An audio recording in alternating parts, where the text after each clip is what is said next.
ongoing topic of what I'm calling an introduction to the study of the Kabbalah, especially the spiritual psychology of the Kabbalah.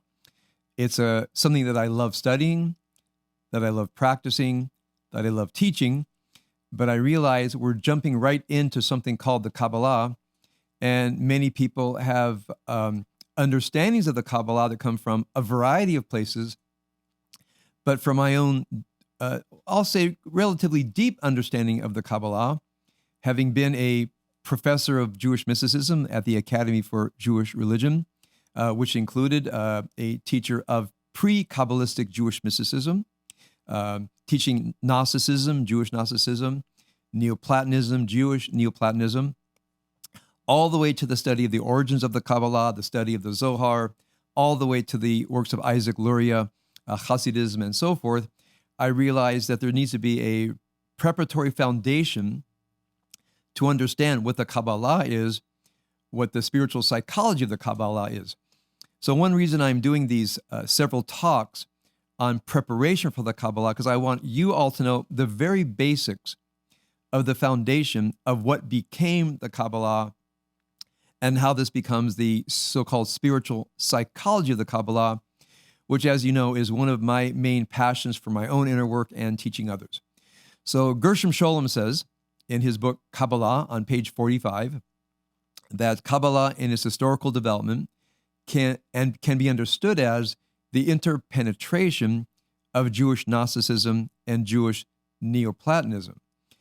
So one thing that I'm saying, that I'm proposing to all of you, that you have to have a basic understanding of Gnosticism and Jewish Gnosticism and Neoplatonism and Jewish Neoplatonism as a foundation to understand what the Kabbalah is. Now, my goal in teaching this is to take something extraordinarily complex, and I just have to emphasize, it is complex. These works, even the original works, are contained in many, many different volumes. There are many books about Gnosticism and Neoplatonism. It's really an entire library. It's an entire lifetime of study. I want to simplify it as much as possible. So if we do have any Gnosticism or Neoplatonism experts out there, yes, I am leaving out a lot in favor of trying to make this as simple as possible, but while respecting the discipline.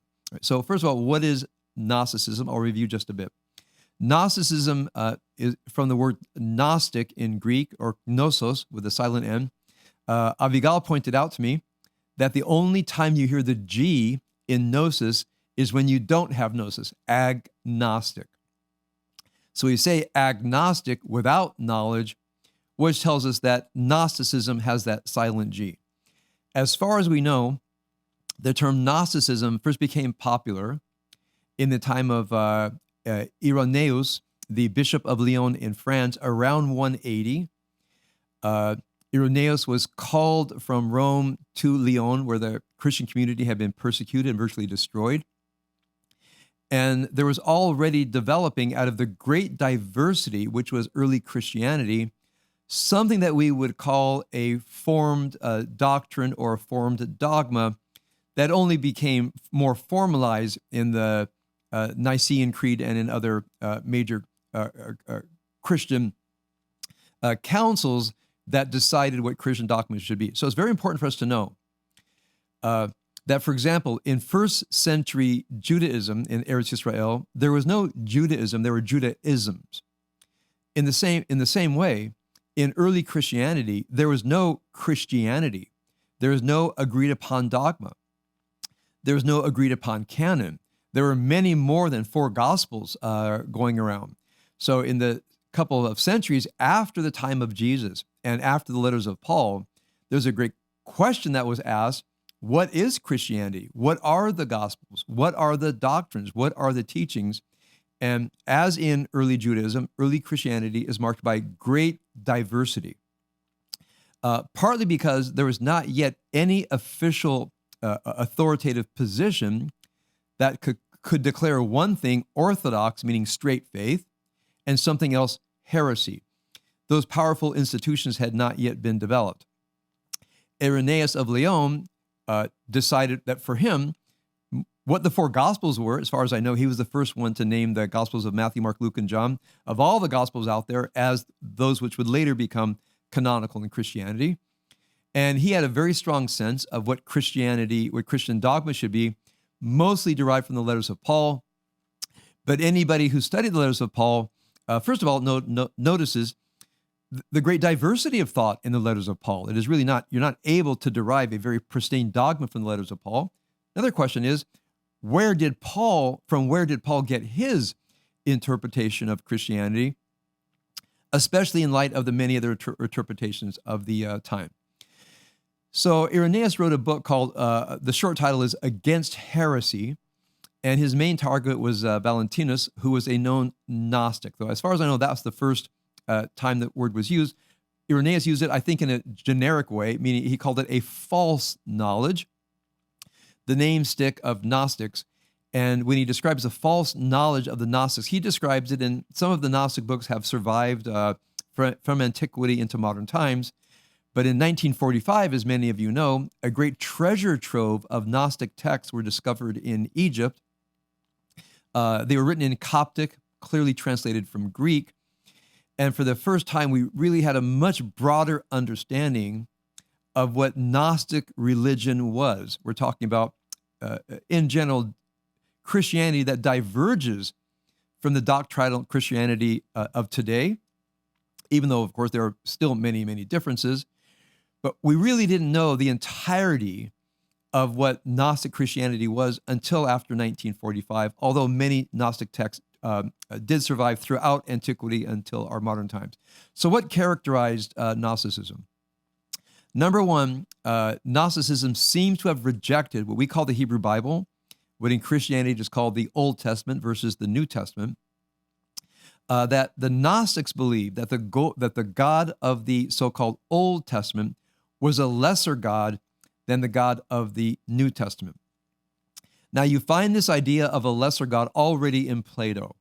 For those of you who know some of your philosophy, in the dialogue Timaeus and in many other places, there is the idea that there is the infinite beyond incomprehensible divine, and from that infinite beyond divine is emanated what is called most often a demiurge, orgon in Greek meaning work, so it's the worker God who is the craftsman of the universe. So this is described in Timaeus, and the question is, well, what is the nature of this demiurge? So try to imagine there is the infinite, incomprehensible God who is the great unknown designer, as it were, of the universe. But the designer needs an architect and a craftsman to actually build the universe.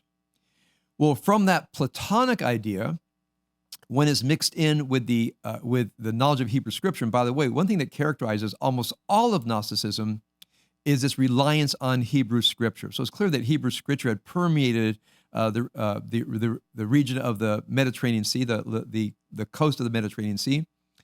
And so the idea developed in reading the so-called Old Testament that the descriptions one has there of God cannot be God. For example, there are passages where God does not seem to be omniscient, where God says in the Garden of Eden, Ayeka, where are you? Does this mean that the God of the Hebrew Bible did not know where Adam and Eve were? Had they hidden from him? What about an all-knowing God? There are passages in the Hebrew Bible where, as we all know, God is destructive and God is angry. Look at the horrible image of God in the book of Job, chapters 1 and 2. Now, every student of the Bible, every person who reveres the Bible, and I'm going to say especially those who are dedicated to a fundamental, somewhat literalist understanding of the Bible, say evangelical Christians, Orthodox Jews, these are highly problematic because people read the Bible through a lens that is actually not in the Bible, the lens of an all-knowing God. God is omniscient. God is omnipresent. God is present the same way in all places at all times. But then it says God descended on Mount Sinai. There's a sense that God is all-knowing, all-powerful. And we see that people resist God all the time. So how can God be all-powerful? And the fourth is God's benevolence. We see passages in the Bible where the God described in the Hebrew Bible is not especially benevolent. So one thing that happens since the time of the Hebrew Bible, people are trying to understand, how can it be, and this is an assumption that comes mostly from the Greeks, that God is all-powerful, all-knowing, in all places at all times, omnipresent, and good. How do we square that with the Bible? Now, there have been many interpreters throughout history who have tried to square a theory of God with the Hebrew Bible. You've heard my struggle with this. If you've known me for a minute, you know my response to this, which basically is, I do not derive my theology from the Hebrew Bible. There are parts of the Hebrew Bible with which I agree theologically, which means I have a theology that I bring to the Hebrew Bible. What is my theology? My theology is what I would call a neo-Hasidic, Lurianic understanding of the world. So I bring that when I study the Bible. I greatly revere the Bible in many ways for its archetypal psychology, its deep insights into the human condition. Here I more or less agree with Jack Miles with his book, God, A Biography. There are at least 20 different depictions of God in the Bible. God is not a unified character in the Bible. Of course, the understanding of God in the Bible is expanded in the Talmud, the Midrash, and so forth, and ultimately in the Zohar and Hasidic literature. Well, because of the New Testament, because of Jesus and the Jesus movement, which became Christianity, there grew an understanding that the God of the New Testament is not the God of the Old Testament. Now, you even see this in the letters of Paul, where Paul says, the law is here to accuse you. The teachings of Jesus is there to save you. So even though Paul accepts the authority of the Hebrew Bible, mostly is there to function as an accusation that you cannot live up to his laws, and therefore Jesus promises salvation in his salvific death. So one of the struggles in early Christianity is, what do they do with the Hebrew Bible? What do they do with the God of the Hebrew Bible? The answer of the Gnostics was, the God of the Hebrew Bible is not the real God, the God of the upper realms, but a lower God, and it's hard for me to say it, but even a malicious God. And those who live under that malicious God in some ways inherit that malice.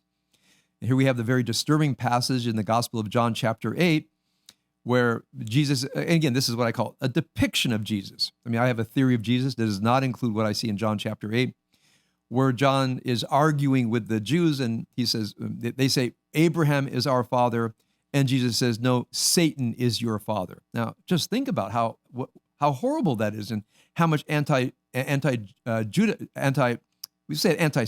I'm going to call it anti-Judaism, is created for the ages. That is somewhat of a Gnostic understanding. There is Satan, and there are Satan's people, and the origins of that idea is in John chapter 8. I'm very sad to say, I don't like it. I've never heard a Christian preacher stand by it literally, ever, ever, ever. It's always interpreted out of what seems to be its original meaning. So the idea that there is, as it were, a lesser God, a malicious God, a so-called evil God in the Hebrew Bible, and the New Testament introduces a real God, seems to be part of Gnostic thought that Irenaeus was against. He was in favor of the idea, the reverence of the Hebrew Bible, as a necessary foundation of the New Testament. In addition to a certain belief rejecting the Hebrew Bible, one thing that characterized ancient Gnosticism was an incredibly complex mythology.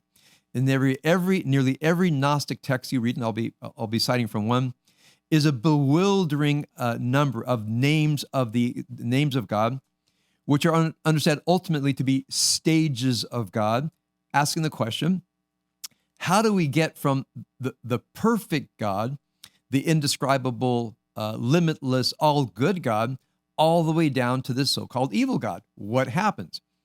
So many Gnostic texts try to describe what happens, and they name these different stages of the descending godhood, as it were, as aeons. When we think of an aeon, we think of a stretch of time, a long stretch of time. In Gnostic and much other Greek literature, they're stages of the divine descent. So that characterized Gnosticism. Another feature of Gnosticism is very few people know these secrets. People don't understand that we live in the realm of a lesser God, and that there are people who are, as it were, attached to that lesser God. We would call them today bad people with bad ideologies, with bad ideas. So just as the divine is separated between the all good upper divine and the evil lower divine, so are people separated this way. And those who know this, the Gnostics, as it were, the knowers, they are typically initiated into small groups where the knowledge is taught. There's a vetting process for anybody who wants to join. And then once one joins a group such as this, the mysteries are revealed. So that's a description of, again, very brief description of Christian Gnosticism.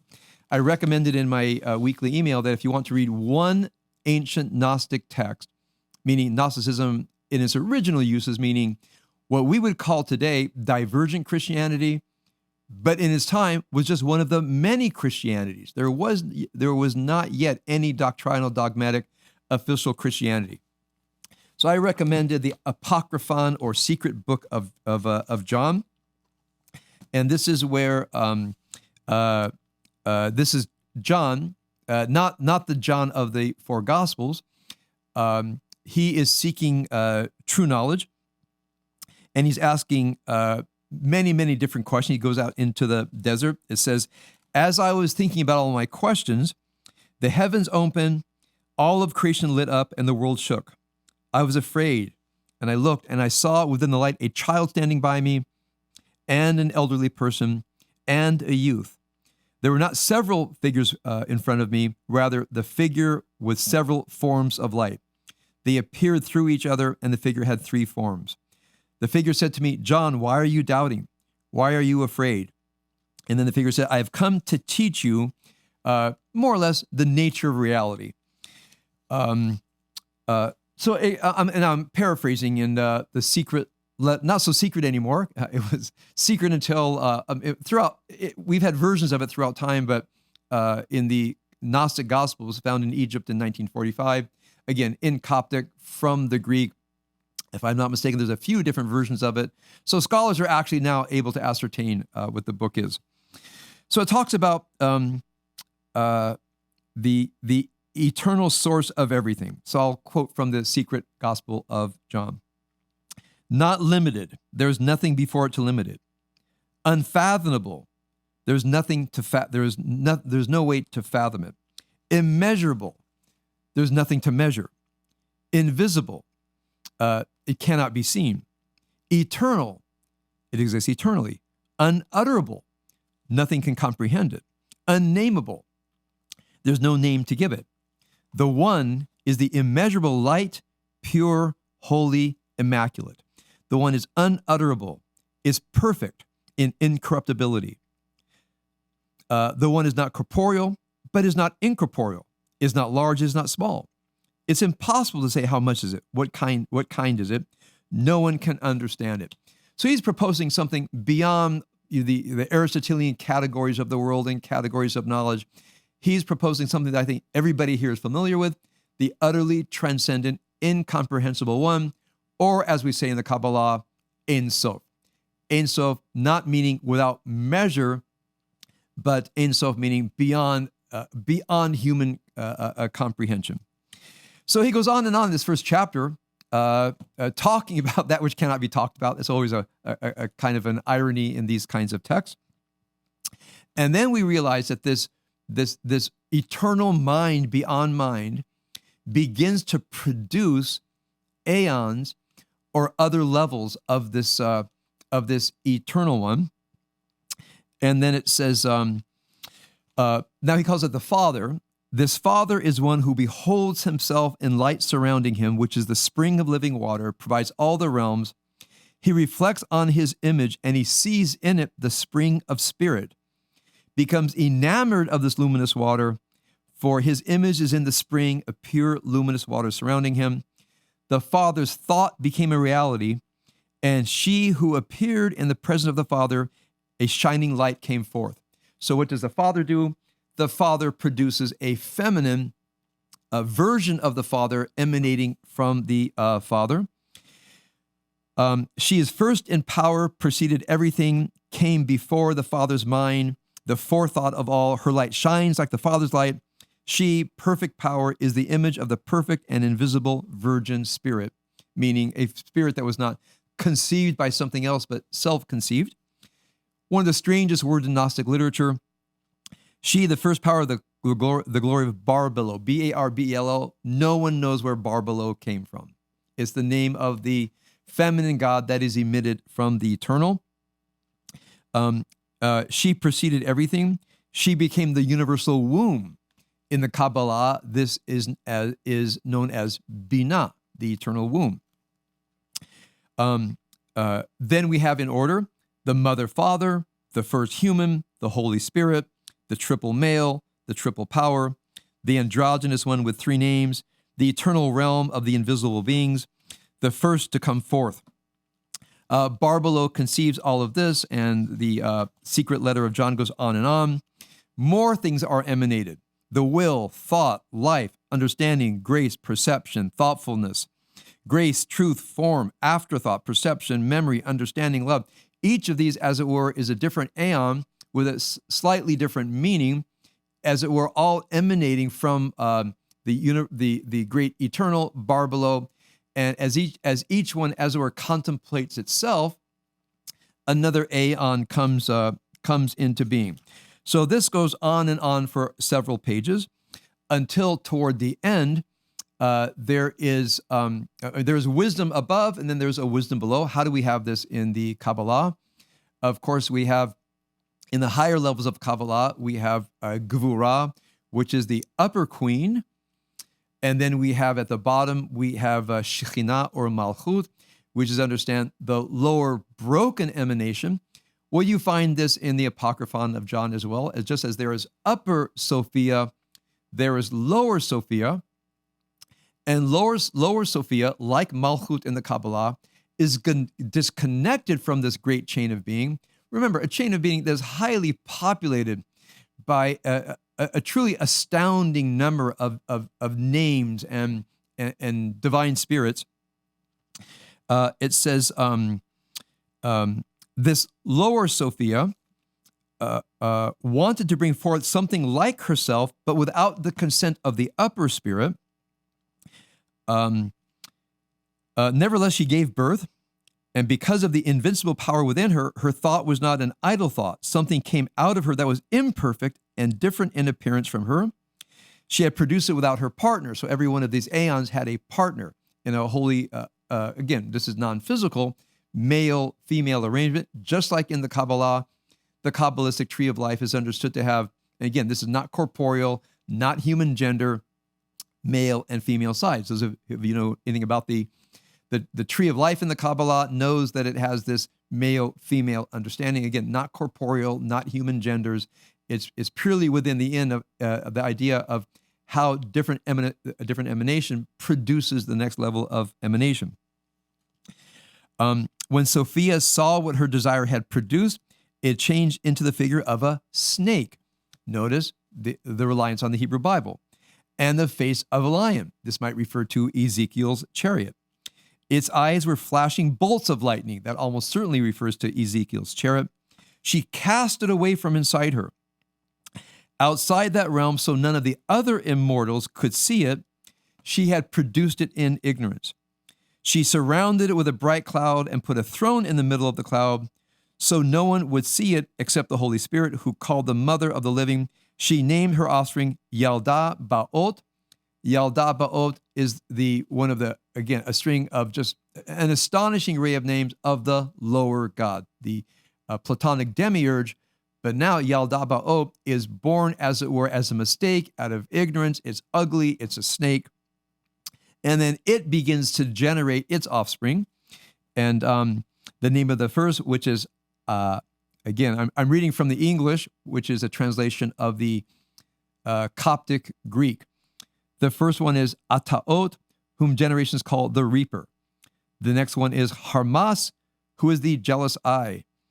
The third is Kalila Umbri. The fourth is Yabel. The fifth is Adonaios, who is called Savaot. The sixth is Cain, or Cain, whom the generations called the son. The seventh is Abel. The next is Abrisene. The ninth is Yovel. The 10th is Armupiel, and so on, and so on, and so on. So this is just a tiny bit of the Apocryphon of John, but I want you to understand the idea that a lower God is created. It's mapped on very loosely to the so-called Old Testament Hebrew Bible. There's a stunning array of names. The names just go on and on and on. It divides the world into an upper God and a lower God. Our realm is ruled by the lower God. Those who are not knowers follow the lower God, so they are evil. As I said last time, this Gnostic idea permeates Christianity, Judaism, Islam in almost unknown ways. One way you see it, by the way, is the history of anti-Semitism. The history of anti-Semitism, from my perspective, is part of the secret history of Christian Gnosticism. Meaning, even though they rejected the Gnostic idea of the Hebrew Bible being the Bible of the evil God, the idea stuck. And that the people of the Hebrew Bible are people of the snake, the lesser God. And even though it's not uttered this way, the behavior of the church, not only the Catholic Church, of course, this is inherited by the Protestant Church, and here that astounding irony that the geographic place that birthed Protestant Christianity also birthed the murderous, genocidal anti-Semitism of Nazism.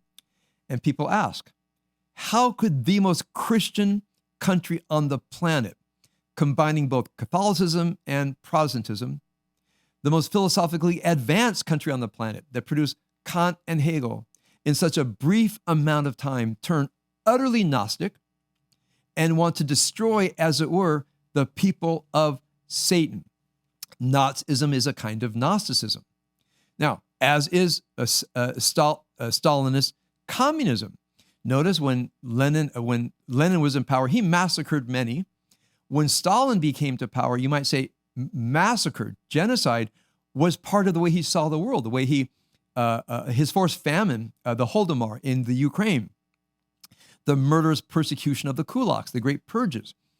Within the inner regions of communism, of a kind of Gnostic sense, that there are still evil forces, oddly called capitalism, which is so bizarre. It's just Gnosticism, meaning the way to purify the communism and the Soviet Union of evil forces is murder, is destruction.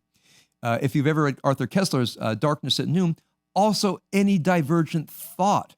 You had this in Mao as well. People were interrogated to look for divergent thought to the official doctrine. If you had divergent doctrine, you confessed, you tried to do better, or oftentimes were just murdered. And in each of these regimes, in Stalinism and Maoism, 20 to 30 million people were murdered in the cause of the purification of communism from ethnic groups that were not trusted, meaning they were, as it were, quote unquote, the Gnostic people of the devil, and for having impure thought.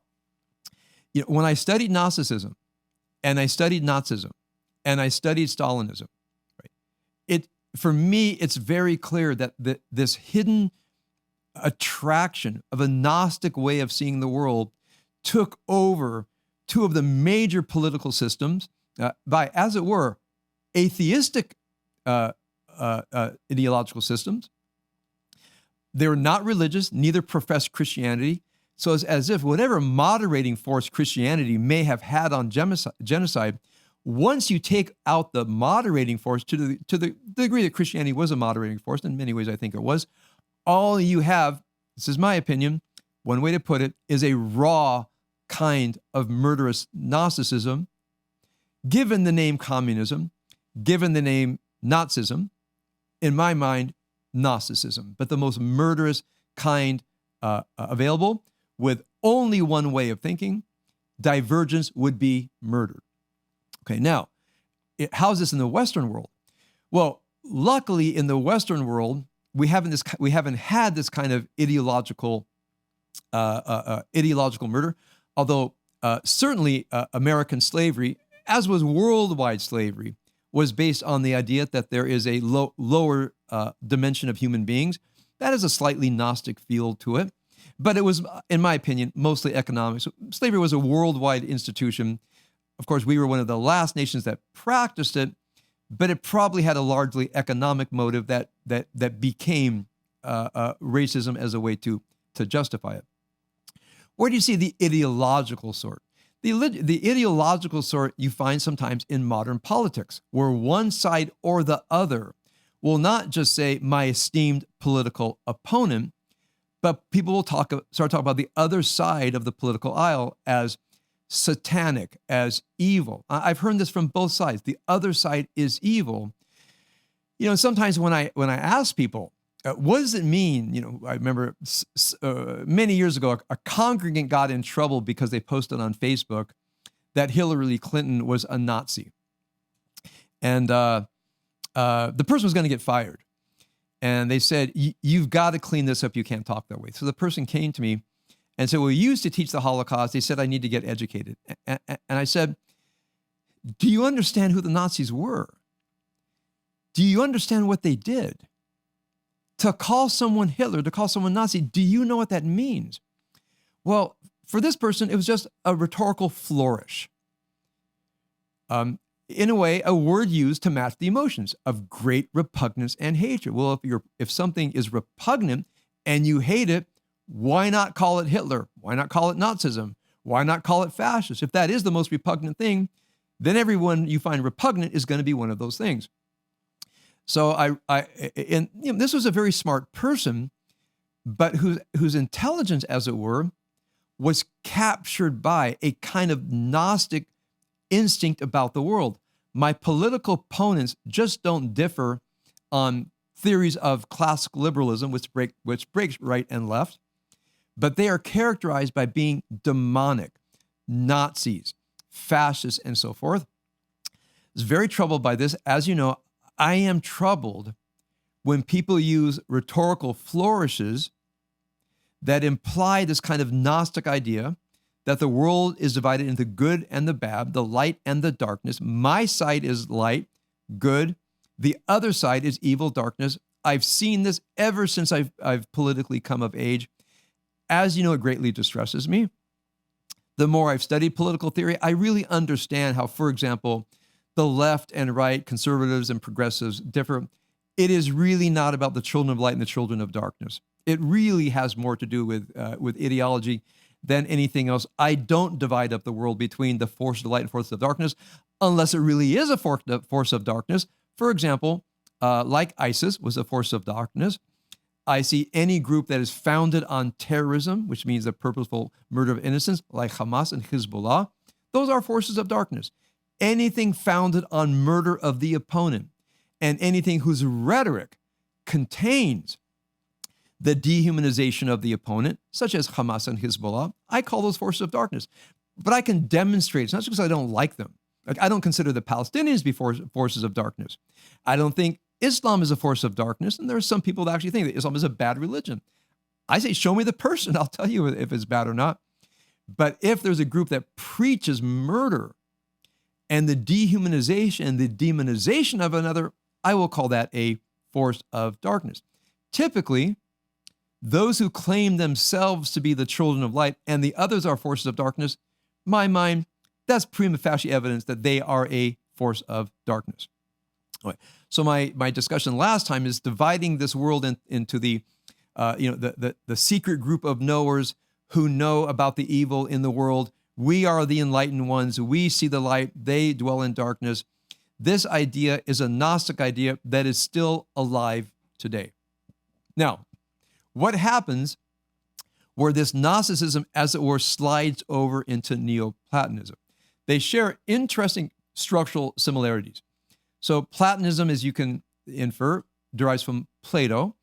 Again, if you read the Timaeus, it's not that long of a dialogue. If you're going to read one Platonic dialogue, read the Timaeus. You'll see already this emanatory system of the idea of the ideal forms. I like to use love, justice, truth, and beauty because they're in the Kabbalah. And I love teaching about them. I just want to give you one example if you want to understand what Platonism, Neoplatonism is. Think of the idea of justice. And, one person was recently complaining to me about some injustice in the court system. I said, the court system is inherently unjust because it's run by people. And not everybody has complete access to what is right, true, and just. We're working with what we have. We have our 3 branches of government, and we have our own way to appoint judges. And, some of them think clearly, some of them don't. Some understand the law, some of them don't. Otherwise, we wouldn't have appeals court and reversals of appeals court. And people say it's a mess. I say it's a mess, but it's the, I think I'm paraphrasing Churchill, it's the second best mess. I don't know what the first best mess is. Yeah, it's a mess. So if you're looking for perfection in the judicial system, you're probably not going to find it. But here's a deeper question.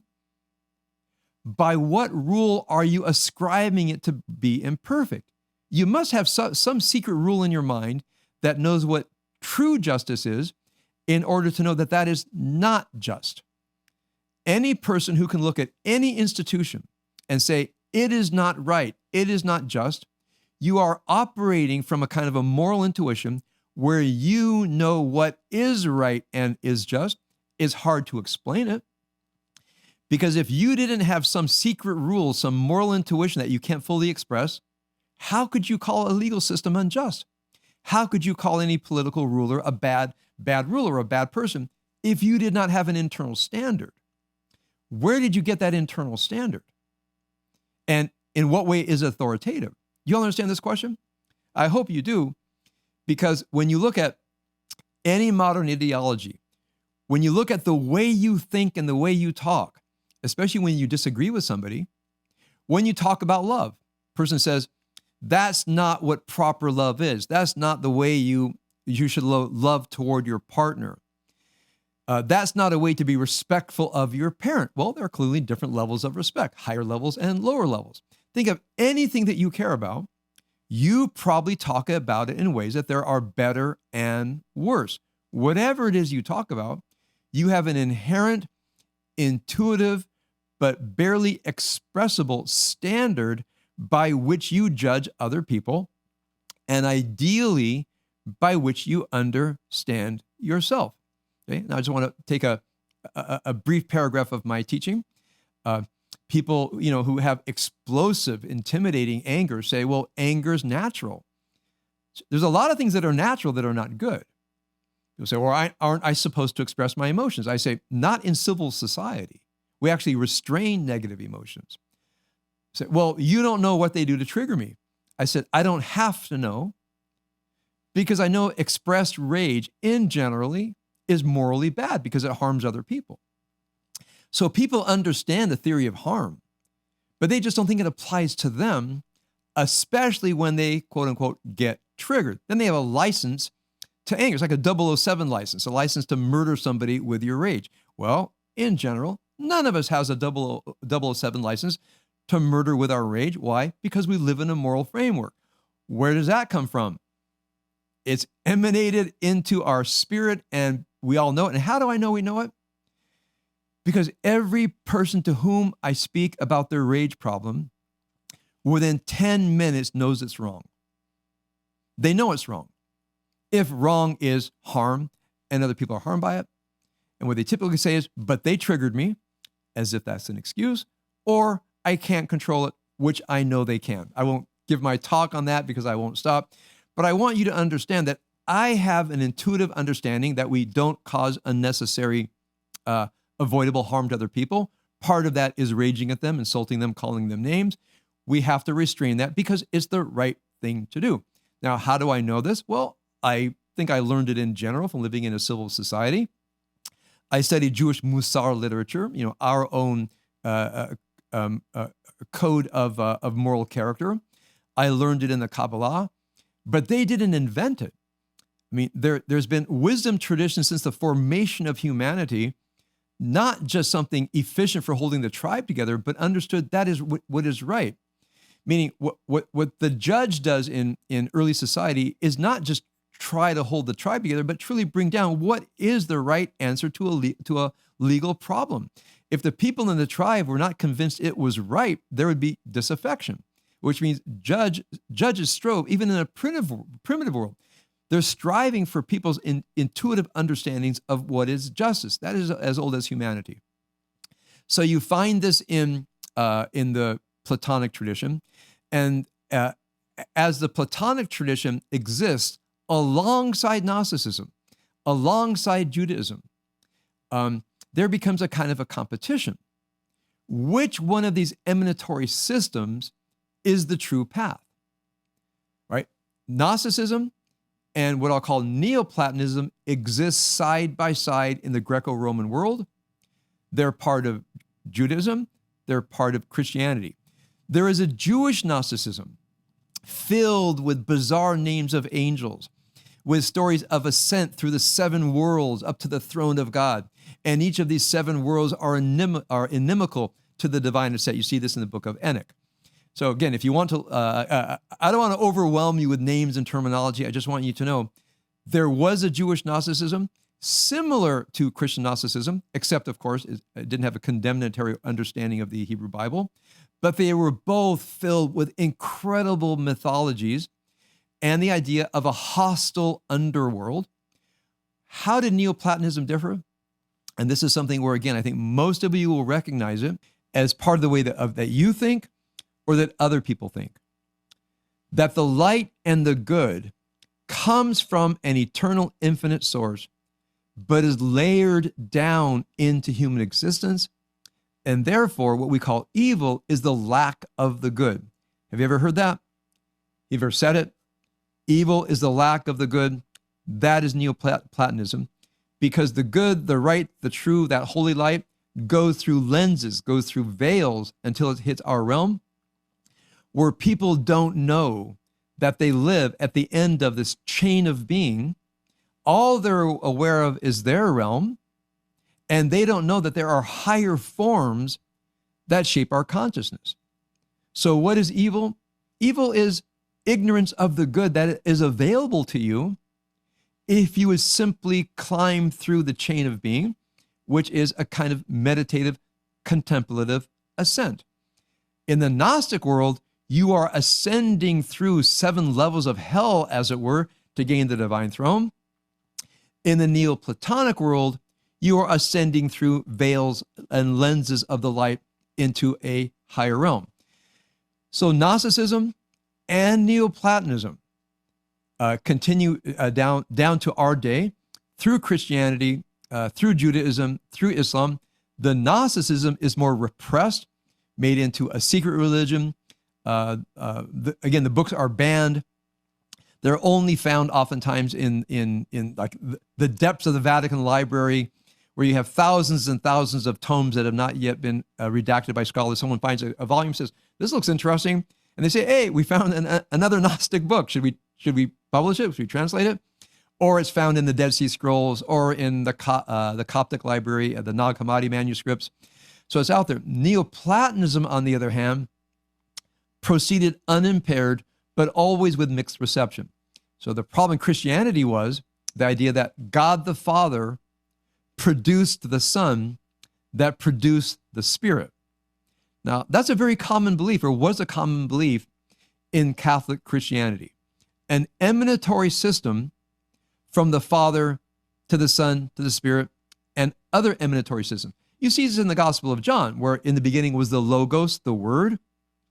The Word is produced by the Father, and the Logos becomes flesh. So, for example, this is a sparse emanatory system in the Gospel of John. You have it in Judaism.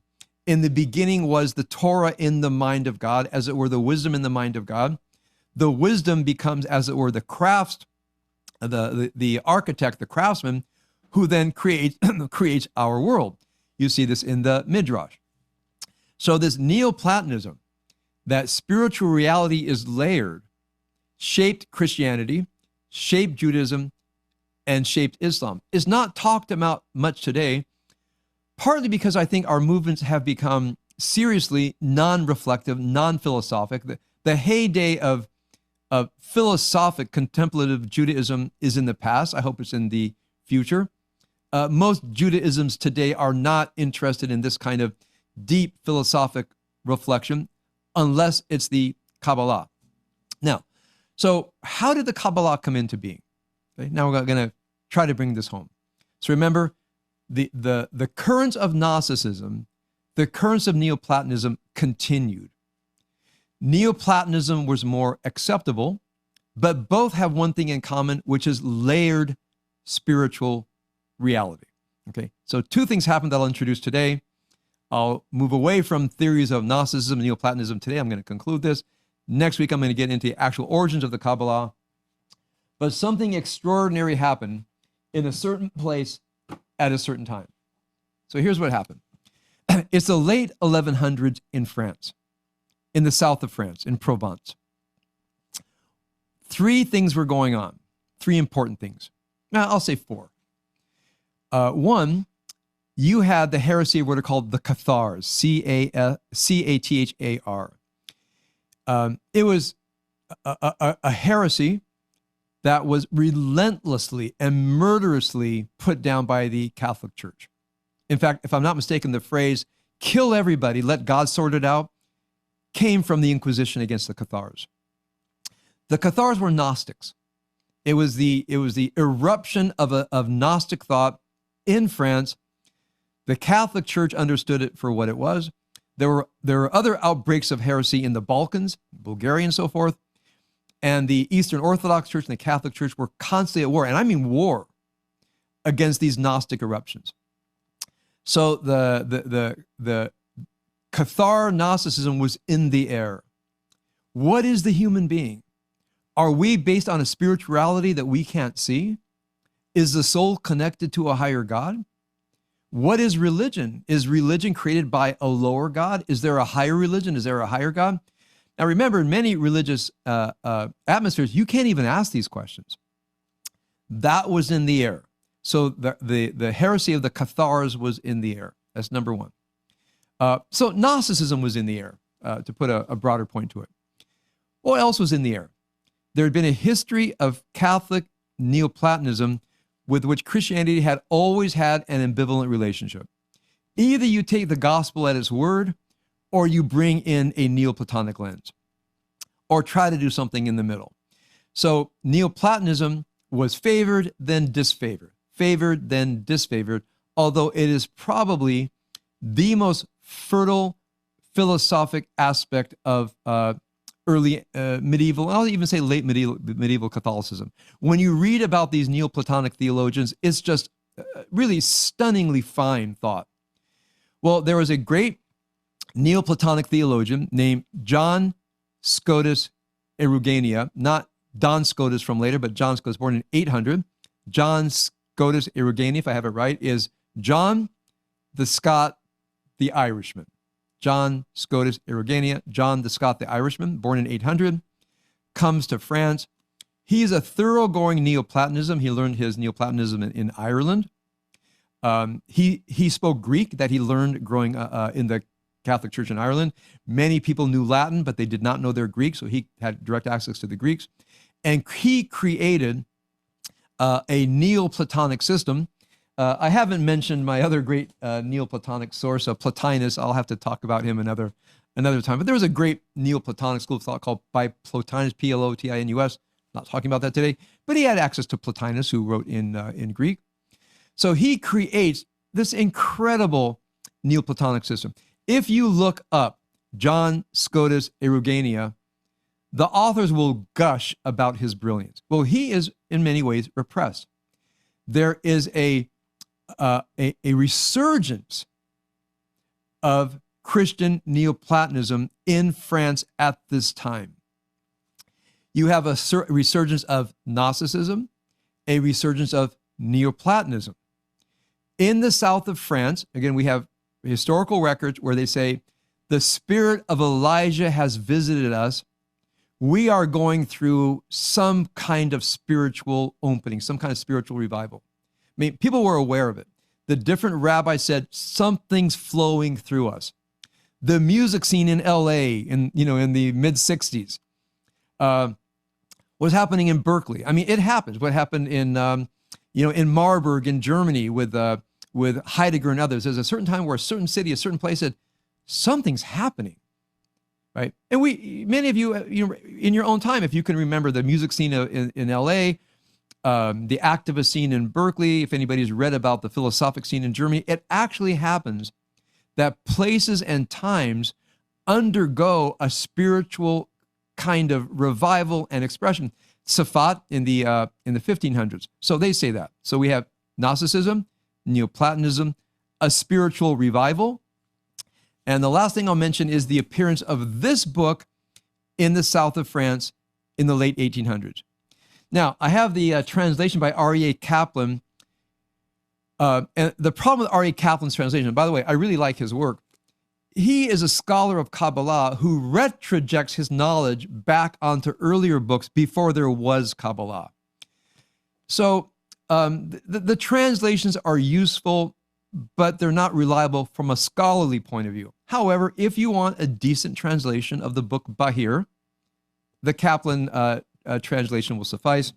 I'll just read from a couple of passages. It's not a coherent book. It seems to have been written in Babylonia in very poor Hebrew, very poorly organized, but there are certain sections where we detect this kind of Platonism, Gnosticism. So here we have a book that probably came out of Jewish, Islamic, Gnosticism, Neoplatonism, written in Babylonia, brought to the south of France, that either created or arrived during the spiritual revival, and at a time when Gnosticism and Neoplatonism were making their appearance. I'll say it again because this accounts for the Kabbalah. The book Bahir arrives in the south of France in the late 1100s. At the same time, there's a Gnostic revival, there's a Neoplatonic revival, and some kind of spiritual experience in the area, in Provence and Languedoc. So I'm just going to quote from a tiny bit of Sefer Bahir. This is paragraph 141. What are the 10 sayings? The 10 words. Remember the logos in this Gospel of John, the memra in rabbinic thought. There's the idea of there's God and the Word of God that has its own creative power. It's a Gnostic idea. It's a Neoplatonic idea. It's a Christian idea. It's a Jewish idea. It's an Islamic idea that God produces the Word produces other levels. It says, what are the 10 ma'amarot, the 10 sayings? The first is the highest crown. Notice Keter in the Kabbalah. And who are its people? They are Israel. It is our duty to recognize and know the unity of unities, who is unified in all his names. What is the second one? The second one is called wisdom. As it is said in Proverbs 8:22, God created me the beginning of his way. What is the third one? The third one is the quarry of Torah, the treasury of wisdom, the quarry of the Spirit of God. It's a very Gnostic idea. In a way, the wisdom is quarried out of the rock. We have to go in and extract it like we're extracting fine metal from a quarry. This teaches that God carved out all the letters of the Torah, engraved it with spirit, and made it with its forms. Here we have Platonic ideas. These are three. What is the fourth? The fourth is the chesed of God, his merit, his chesed to all the world. What is the fifth? The fifth is the great fire of the Holy One, blessed be he. Regarding this, let me see the great fire no more lest I die. This is the left hand of God. Notice Gevurah on the so-called left side of the Sephirotic system. And of course, maybe you've read the great science fiction novel, The Left Hand of God. From a right-handed perspective, leftedness is a term that implies chaos and disorder. Who are they? The holy Chayot, the holy Seraphim, to their left and their right. What is the sixth one? I'm skipping a bit. The sixth one is the throne of glory, crowned, included, praised, and hailed. Its place is in wisdom. Then it goes on. And now that section seems to stop, continues elsewhere, so I have in my marked up text, what Gershom Scholem reconstructs as the actual inner coherence of the text jumps around. By the way, Scholem's doctoral dissertation was his translation and commentary on the book Bahir. Sadly, the only really good translation of the book Bahir is in German from Gershom Scholem, 1917. No one's tried to produce a really good translation of Bahir. But these idea of an emanatory system using names from the Bible, clearly resting on Gnosticism and Neoplatonism, and trying to show that there's an emanatory system, this you find in a very primitive form in the book Bahir. All this comes together in the south of France in the late 1100s. They have also, last week I talked about Sefer Yetzirah, that talks about the 10 Sfirot. In Sefer Yetzirah, it refers to up, down, left, right, good, bad, air, spirit, not what we would call the 10 Sfirot today. It's again where Kaplan makes a serious mistake in this book. Do not use this book, Sefer Yetzirah by Aryeh Kaplan. It is highly misleading.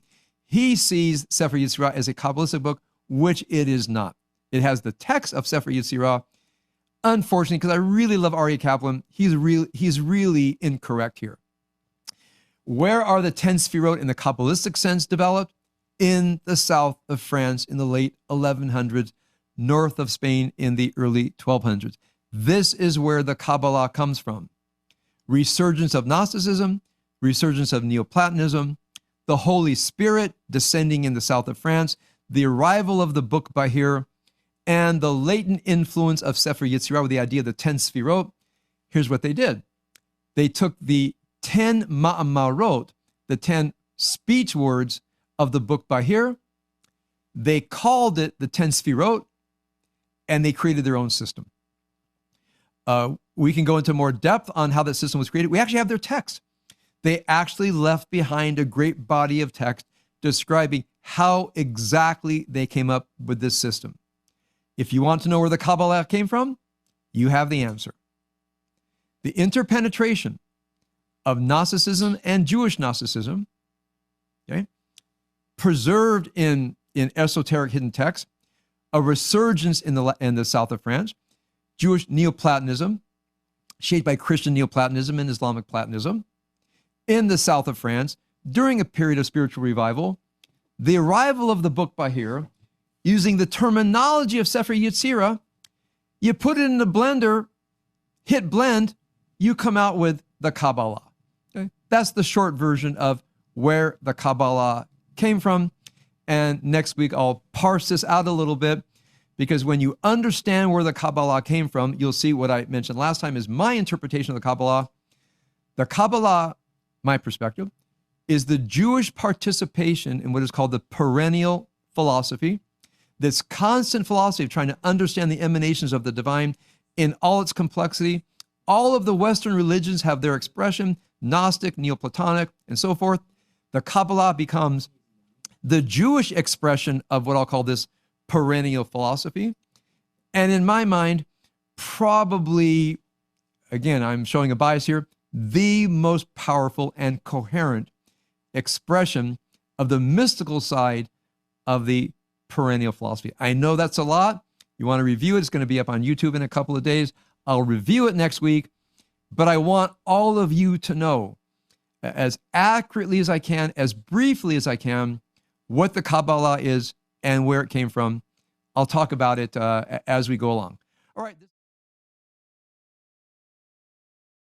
Okay, the question is, what would make one person feel a greater affinity with what I'll call neo-Gnosticism or greater affinity with Neoplatonism? Now remember, I'm talking about as interpretive systems, meaning I don't want to be a Gnostic dividing the world into good and evil. I don't want to be that guy.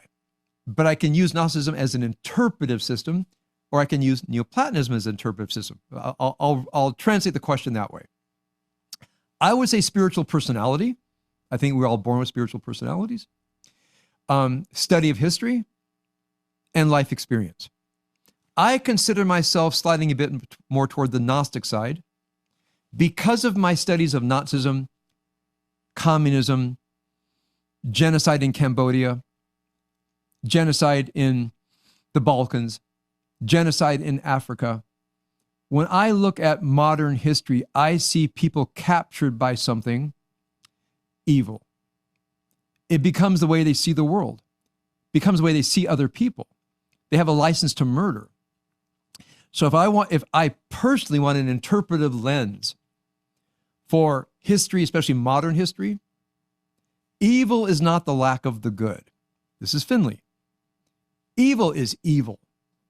It's a destructive force that takes over people. And I mean, I can go on and on about this, but I really believe there is evil. I think it captures people. And how do you know? When they license the murder of others. That's your first sign. You're dealing with something of a Gnostic system, the license to murder other people, which begins in the demonization of others, the dehumanization of others. It ends up in murder. Okay, that's my brief answer to the question. Why are some people more Neoplatonic, Gnostic? Now, I'm both, by the way.